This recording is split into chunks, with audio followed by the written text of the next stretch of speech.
My name is Nicole. I'm 32 years old, living in a small town just outside Boston. Every morning, I make myself a cup of espresso, listen to the weather, and get ready for my wedding day, the day I thought would be perfect. But it wasn't. My sister hijacked my wedding playlist. She swapped every song with ones that hurt me, songs about betrayal and heartbreak, played loud for everyone to hear. I stood there, frozen, humiliated in front of our entire family and friends. But I had a secret, a voicemail from her ex, something no one knew about. What I did next changed everything. If you've ever been stabbed in the back by someone you trusted, stay with me. And when this story hits home, comment below. I want to hear your side too. My name is Nicole, and I was supposed to have the perfect wedding day. I'd spent months planning every detail: the dress, the flowers, the guest list, and most importantly, the music. My playlist wasn't just songs, it was memories, moments, and dreams wrapped into melodies. It was my story, and I wanted everyone there to feel it. But my sister had other plans. From the moment I woke up, something felt off. My phone buzzed with texts, some congratulatory, some less so. I brushed it off. I thought maybe I was just nervous. I told myself to breathe and focus on what mattered, walking down the aisle to the song I picked with Dylan, my fiancé. But when the ceremony began and the music started, I froze. The soft, beautiful melodies I had spent weeks curating were gone. Instead, the speakers blared cold, cruel songs, songs about betrayal, lies, and heartbreak. I glanced at my sister Lily, sitting smugly in the front row. Her eyes gleamed with a mix of satisfaction and something darker. My heart sank. It was clear she had hijacked my playlist. The room was silent except for the music. I could hear whispers, some stifled laughter. I felt my face flush with shame. I looked at Dylan, who squeezed my hand tightly, his eyes telling me to stay strong. But how do you stay strong when your own sister humiliates you in front of everyone you love? After the ceremony, as guests mingled and tried to act normal, I couldn't stop replaying the moment in my head. Why? Why would Lily do this? We had our fights, sure, but this was cruel, calculated. That night, in the quiet of our hotel room, Dylan held me as I cried. "She's trying to hurt you," he said softly. "But we'll get through this." I nodded, wiping tears. But I wasn't just hurt, I was angry, furious. I remembered something I'd stumbled on a week earlier, an old voicemail on Lily's phone that accidentally got saved on mine. It was from her ex, Jason. His voice was raw, filled with regret and anger. He confessed things about Lily no one knew, things that could ruin her. At first I hesitated. Should I even use it? Would that make me like her, vindictive and petty? But the thought of her playing games with my wedding, I wanted justice. The next day I confronted her. "Why, Lily? Why ruin my day?" She shrugged, pretending innocence. "It's just a playlist, Nicole. Get over it." I wanted to scream, but instead I said calmly, "You'll regret this." She laughed. "I'm not the one who looks like a fool here." I clenched my fists. That was the last straw. I decided to play her voicemail back, at the reception, in front of everyone. What happened next? You won't believe it. But I wasn't ready to reveal that just yet. Have you ever been betrayed by someone close on your big day or at a special moment? Comment below and share your story. Let's support each other through the pain and the fight back. After that terrible day, I felt like I was living in a nightmare. Everyone had seen what Lily did, how she made my wedding about her twisted game. I kept thinking, how could my own sister do this to me?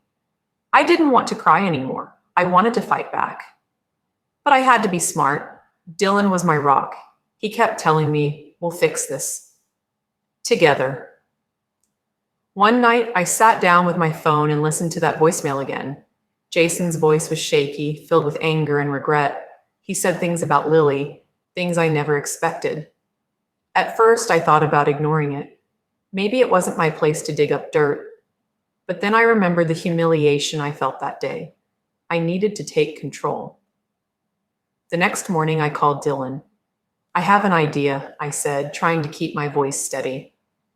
"What's that?" he asked. I'm going to play Jason's voicemail at the reception. right when everyone is relaxed and paying attention. It's time they know the truth. Dylan hesitated. Are you sure?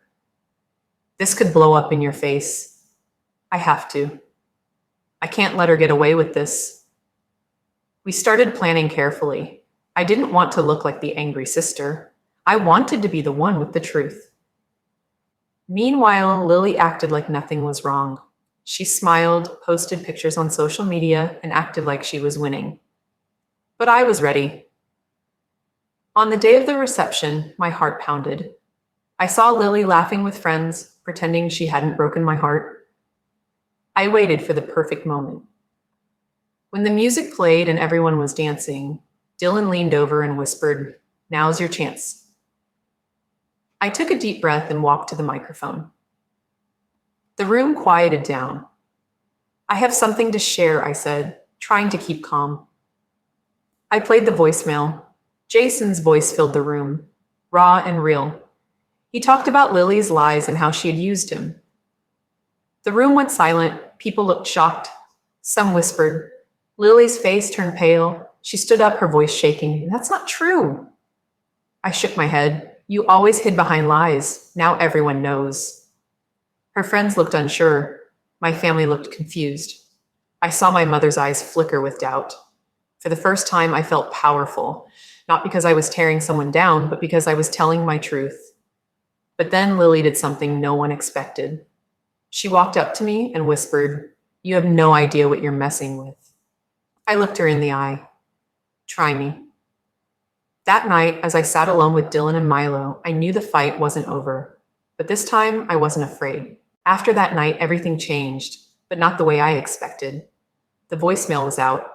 The truth was there for everyone to hear. People whispered. Friends took sides. My family? They were caught in shock and confusion. Lily was furious. I could see it in her eyes every time we crossed paths. But she didn't speak much. She knew words could only hurt her now. Yet the war had just begun. My mother, who had stayed quiet during the chaos, finally approached me one afternoon. Her face was tired, eyes heavy with things unsaid. "Nicole," she said softly, "this isn't just about a playlist or a voicemail. It's about family. We've all made mistakes." I looked at her, heart pounding. "Why didn't you stop her?" She sighed.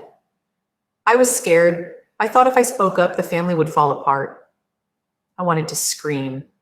How many times had I stayed quiet for the sake of peace? How many times had my pain been ignored to keep others comfortable?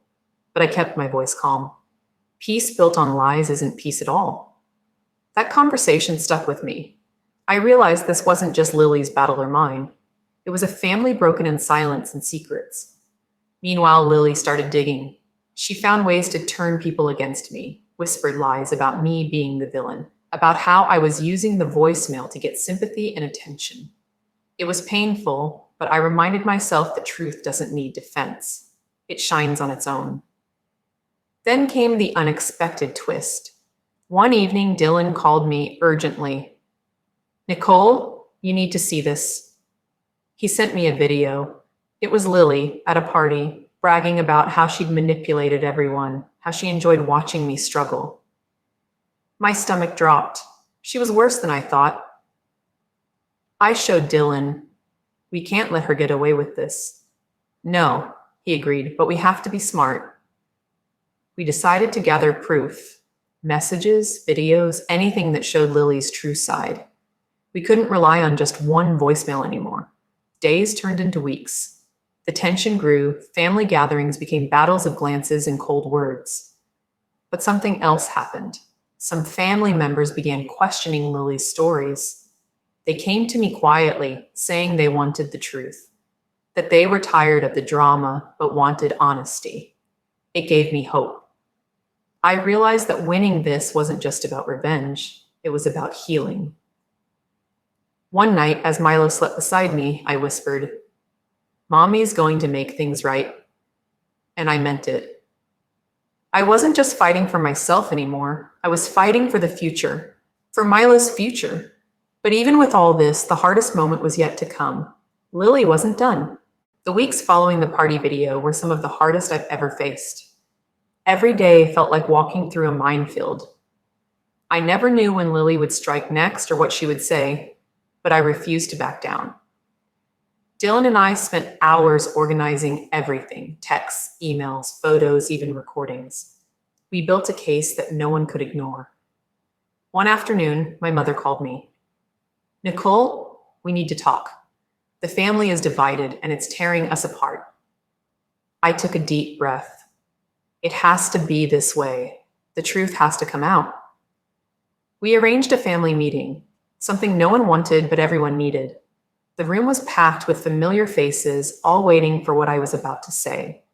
I stood up, feeling a mix of fear and determination. I'm here today because I can't keep living in the shadow of lies and betrayal. I laid everything out: the playlist sabotage, the voicemail, the party video, the whispers, the hurt. I showed them the evidence we gathered. The room went silent.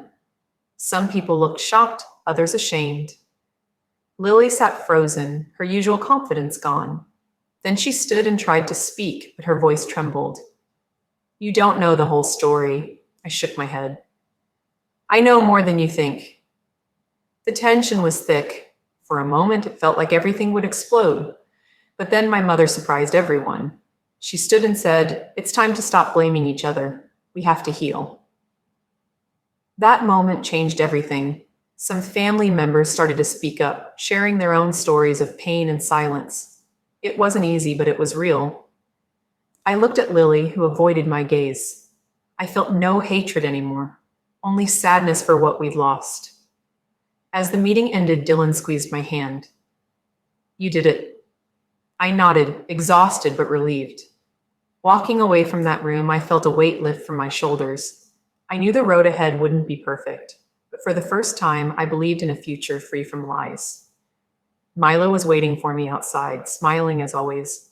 I held his hand tightly. This fight was over, but my journey to peace had just begun.